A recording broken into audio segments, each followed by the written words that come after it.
So the DA in the Western Cape has poached some top-ranking comrades in a move that seems to me like it will also neutralize the PA in the region. In this video, I'm going to show you what's going on there, but if you'll stick with me right up until my biblical reaction, you're going to see a back and forth, but we're going to close it with something that's so vital because South Africa will prosper. You ready? All right, press like. Let's go. Let's start with Gayton McKenzie speaking and supporting the last budget in Parliament. I would like to caution the previous speaker to say there is no DA or PA or ANC minister in the GNU. There is cabinet ministers in the GNU. We should desist from wanting to claim easy victories. We are appointed as ministers. When I was called by His Excellency Matamela Cyril Ramaphosa, he didn't say PA minister. He said, Honorable Gayton McKenzie, would you like to serve in my cabinet? I said, you will not understand. You've not been called. Many years from now, you will get that call. A bandit was caught before you. The president looked at the list of all the parliamentarians who we can call. Do you know what it says about you? When the president goes past you and he looks for a bandit there, and he says you must be a minister. Order, honorable member, please so come. So one day you'll get a call. Come back to the subject for debate. Oh. Budget, please tell us if you support the budget and debate. Minister, we support you. In conclusion, then, Speaker, talk to your people there. Stop this watch. No, I can't stop the watch. Oh. Can you please continue with your debate? I cannot jump off here without telling the honorable minister that spoke here. No, you spoke here. Just say honorable bandit. You can say bandit, but you must put honorable. There is no such thing. You cannot come here and say Cape Town is the best run city in the world, while 3,000 colored people die every year in the best city in the world. So that was his speech to debate the budget. Nothing about the budget except I support you and if I has a shot at the DA. But right now, as you are watching this video, the Secretary General of the ANC, Fikile Mbalula, is reading an email from his provincial secretary in the Western Cape who has resigned. Where have they gone? The gentleman who sat down with a cap on is probably the best known of all. He is Neville Delport, the elected provincial secretary of the ANC. And he is coming today to tell us about this growing realignment that is developing inside the ANC to choose values that the ANC once stood for or thought they stood for, which is non-racialism, non-sexism and the rule of law. And Neville is holding firm to those ideas. Then we have Jason Don. That's Jason Don, who is on the regional executive of the ANC in the West region. Then we have Daniel Bykies, a ward councillor from Bonnievale, from Swellendam municipality. And then we have Paulus Strauss, who's a ward councillor in a place called Kravater, and this is just the tip of a growing avalanche in the ANC that will gather momentum over the months ahead. In fact, I'm prepared to predict that the ANC will continue to disintegrate in this province. Its polling is the lowest it's ever been, and again, as politics realigns, some will go to the racial nationalists, authoritarian parties, amongst which is the PA, and others who are Democrats and who want the rule of law and due process and inclusion will come to the DA, and Neville is one of those. This is just the beginning of ANC councillors, especially in rural regions, that will defect to the DA as we develop a strategy in the Western Cape to make sure the DA remains the political party in charge of this province. We were looking at the constitution of the DA, we were looking on how they run their municipalities, clean governance, and all that. We had to look at the Patriotic Alliance and what they stand for. So it was actually an easy decision to make. Because if you join the Patriotic Alliance, you are just a number there. And people are making a lot of noise about you for 2 days, and there's no clear strategy on how they are going to change the lives of our, especially colored people, that they are standing for. Now, when you do some research in colored wards where the Patriotic Alliance have win wards, there's no clear service delivery plan. But when you look at where the DA governs, and this is where I took a decision that I must join this team. And as I've said, many will follow, to make sure that we need to find a new political home. And that new political home is the Democratic Alliance. Now, on my way here, and yesterday I received calls from people trying to stop me and stuff like that. But there's no clear policy direction, especially from the Patriotic Alliance. And therefore I've declined their offer to me. It's going to be a tough road ahead, but I'm willing to do it for the sake of all citizens of the Western Cape. In particular, our colored communities that suffer in the rural regions. So he's defected to the DA along with other councillors. Now, before I let you hear from Gayton, I want you to hear how some people move around parties in South African politics. According to... We're a party of values and principles, not a party of transactional politics.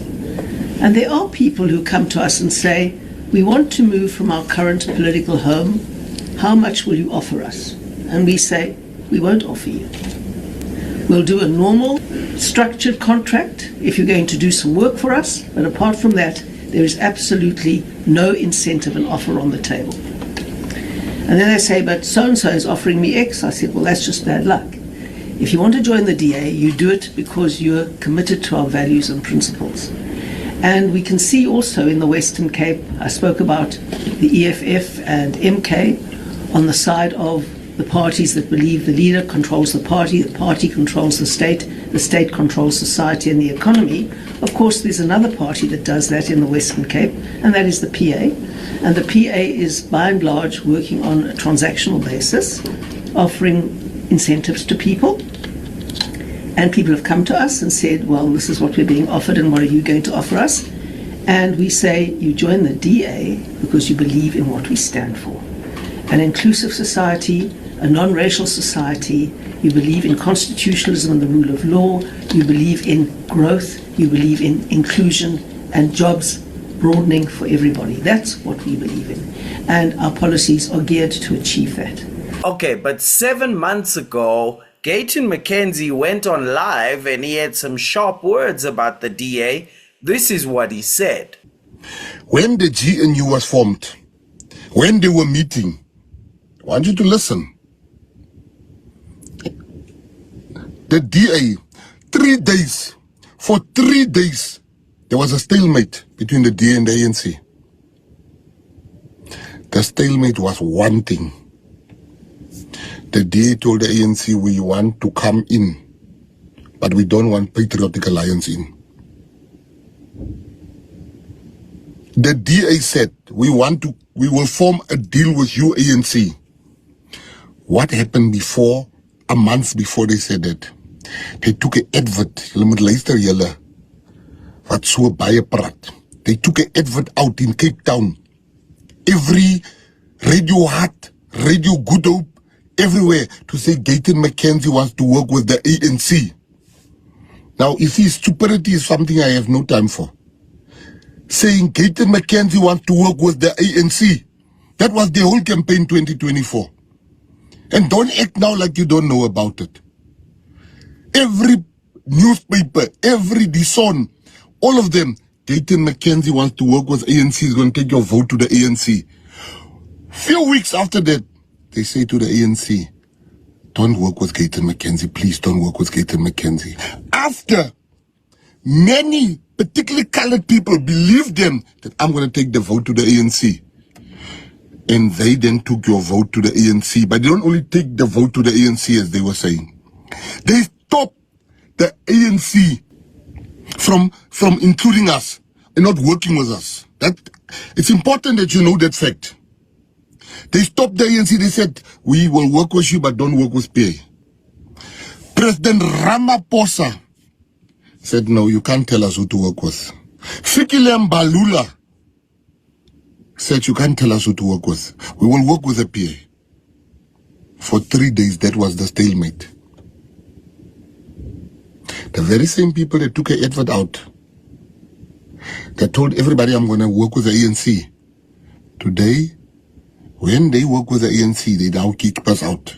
There you go. So Gayton is calling out what he sees as hypocrisy. You say, I'll work with the ANC, but you then go and work with the ANC. Neville, the new DA member, takes it even further and then gets backed up by Zille afterwards about the connection between the PA and the ANC. We have realized with the relationship between PA and the ANC throughout the coalition so far, our colored leaders have become a dumping site to the PA. So the ANC does not concern itself about developing of colored leaders in the Western Cape anymore.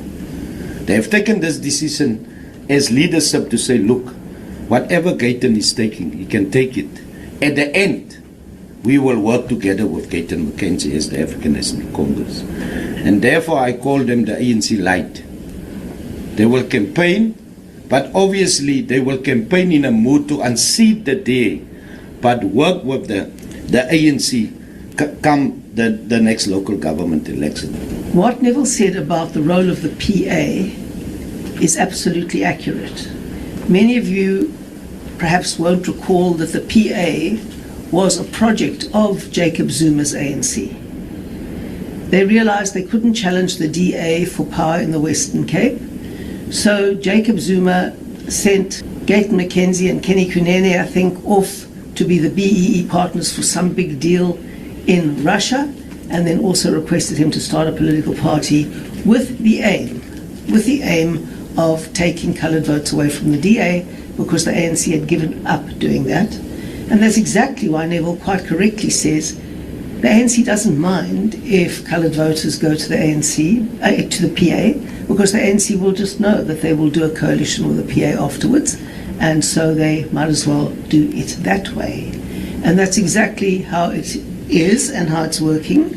But my prediction has always been that parties who don't have proper processes and parties where all the power is seated in one person inevitably disintegrate. The PA is a project of the ANC to try get the colored vote to the ANC through the back door. Wow. Speaking of that, let's hear Gayton McKenzie's poll from his last presentation at the State of the Nation. Zuma is going to overtake the DA. Zuma is going to totally annihilate the IFP. We South Africans vote according to color. Let nobody lie to you. Black people vote for black parties. Coconuts.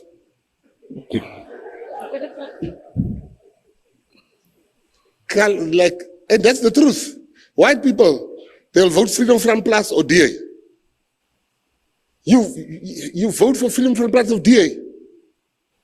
I can't see white people saying, let me see, I like what Zuma said. Let me give my vote to Zuma this time. Now, colored people used to vote for the DA because they despise the ANC. Rightly so, for what the ANC has done to them. Because the ANC didn't representation matters. The colored people used to vote for the ANC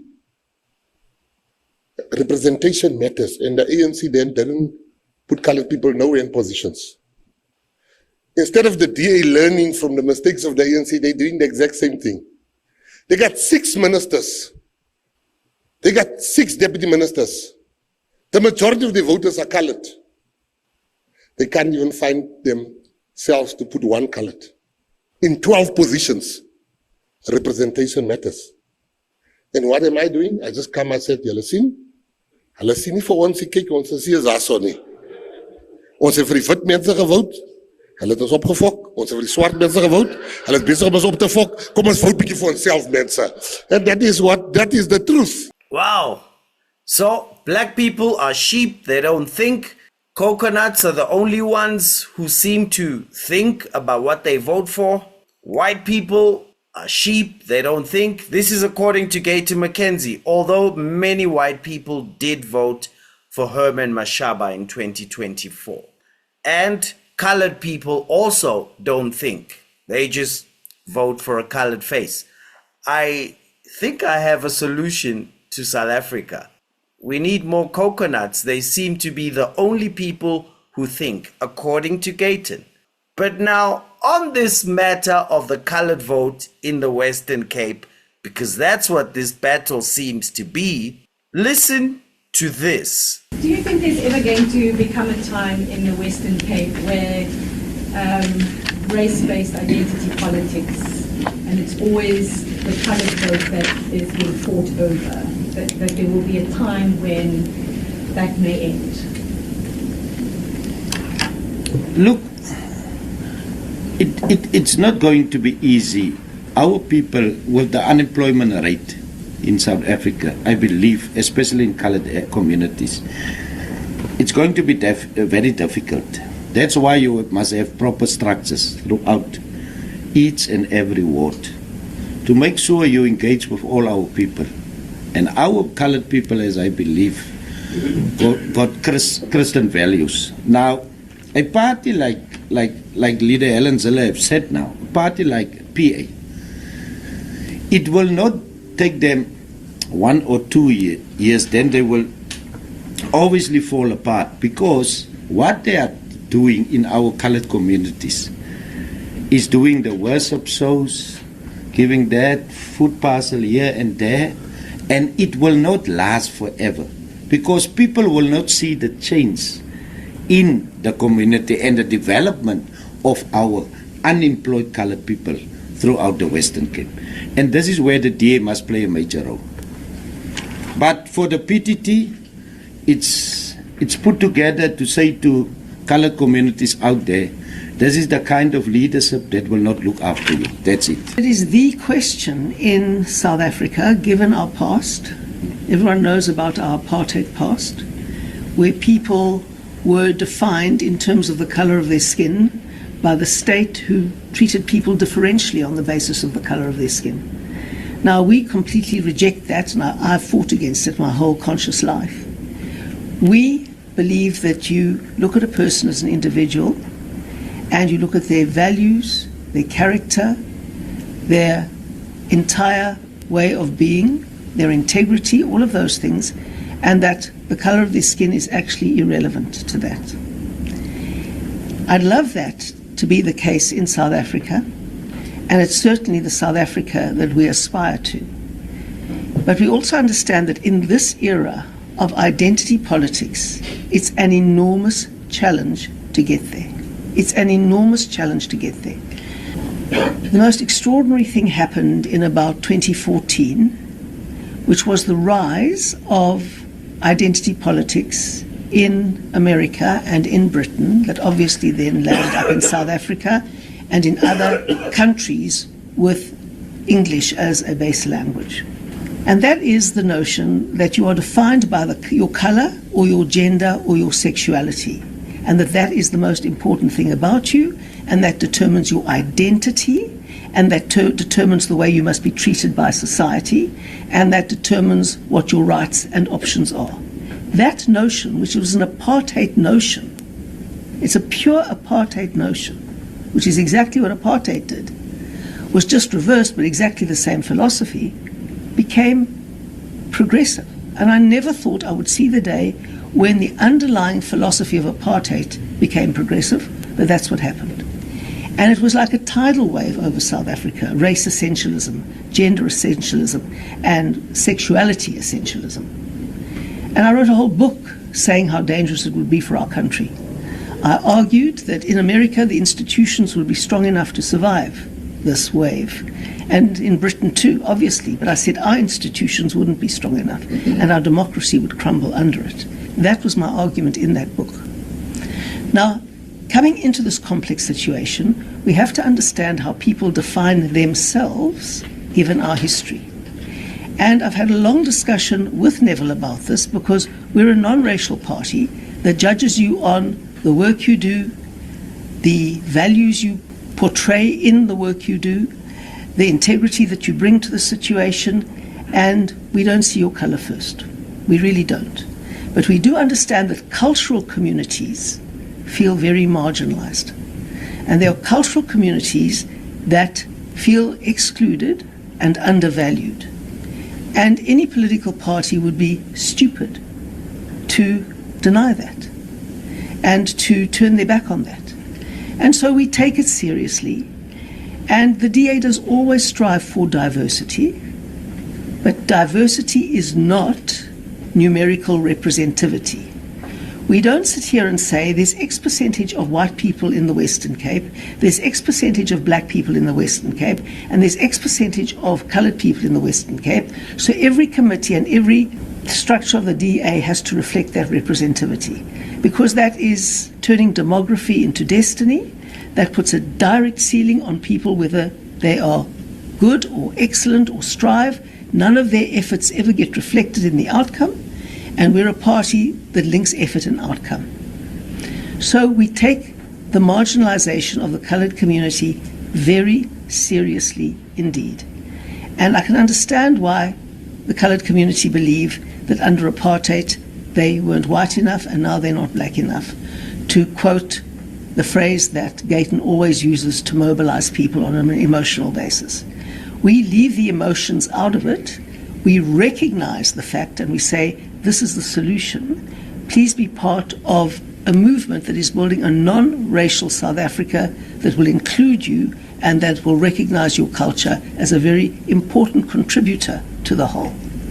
When Mandela took over leadership, he went on about the Rainbow Nation, and actually everything started improving in South Africa. More people started to enjoy new authority, new jobs, new levels that they didn't before 1994. A lot was moving positively until people started getting caught up in corruption. As soon as people got caught up in corruption, they immediately started moving to hide behind race. Julius got more radical about race after On Point. Mr. Jacob Zuma started going strongly to divide us as soon as Nkandla came up. President Ramaphosa, after Phala was caught, said nothing to the nation. The first time he came out was with that fight in the Free State around the swimming pool and started pushing race to divide us. And unfortunately, we are stuck in a place that's very un-South African. It is un-South African to have any other race except green people. South Africans are green people with a green ID book. And those are the people I want to see going forward to a prosperous South Africa. Green South Africans. I want every green South African to prosper. And the ones who are not green, I don't have much concern for them. But for the green South Africans, I want to see them in good jobs, good positions, thriving businesses, thriving neighborhoods, living to 90 years old. And what I just said now is South African. In fact, if you look at our constitution, is that the Republic of South Africa is one sovereign democratic state with these values: non-racialism and non-sexism. I have no wish for men to succeed more than women. If they're green, I want them to do well as citizens in this country. I have no wish for black people to succeed over white people. As long as they're green, I want them to succeed. But unfortunately, South Africa has had so many crooks hiding their scandals behind race that they've forgotten that we are a non-racial country. We are fundamentally, according to who we are, we judge people on the content of their character and not on the color of their skin. And I think the biggest shame is that while everyone gets divided based on race, shame on you, Christians. You make 89% of the country, but at no point do Christians think, but Christians tend to vote like this. Like Gayton could tell you, this is how white people vote, black people, colored people, Indians vote like this. At no point do they ever think, but Christians vote like this. And that's why they easily will appoint someone who will come after churches. They don't think twice because they know, shame on you, Christians. Nobody thinks you even exist or that you even consider that, because they've made you turn your skin color into an idol. Shame on you. My biblical reaction. So, when wisdom enters your heart and knowledge is pleasant to you, discretion will preserve you, understanding will keep you. Now, some of it was said, of course, in the politics, and I'm not joining that, but it is true that parties with discretion, and discretion goes into structure and not populist and not just running with the first thing that riles up emotions, will get preserved and protected. And understanding principles, values will keep you. Then we have the place filled up with populist parties with no discretion or no understanding, pure emotion and the ability to move people with charisma. Unfortunately, that does not preserve a party or keep a party. And as hard as it is to imagine, they cannot be kept. This is a principle, and they will not last long in the long term. So, those are my thoughts. What are your thoughts? Let me hear below. What do you think about what's going on down in the Western Cape? No man can serve two masters. Either he'll love the one or hate the other, or he'll despise the one and honor the other. You cannot serve God and Karl Marx. So, let's make history together.